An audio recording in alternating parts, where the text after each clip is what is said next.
বাংলা বিহারের উড়িষ্যার নবাব আমার নানাজি আপনি বলেছিলেন এই দেশের লোক একসময় ক্রিকেট ফুটবল খেলাই দেখতে মেতে পাগল হয়ে যাবে, আর আমিও সেই খেলা বিনোদন পাগল লোক আপনার কাছ থেকে এই রাজ্য বুঝে নিয়েছিলাম নানাজান।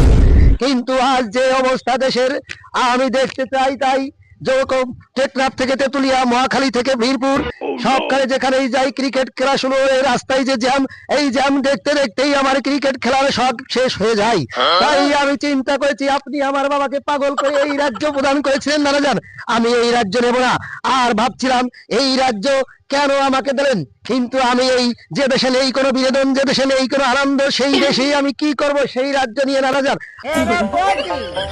আদেশ করুন, যাবো না। আমার রাজ্যের খবর কি?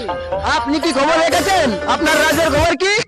না, আপনার রাজ্যের খবর আপনি যে ক্রিকেট খেলায় মেতে রয়েছেন তা নিয়ে বর্তমান যুব সমাজ জুয়া খেলায় মেতে রয়েছে মহারাজ। আওয়াজ বদমাইশ।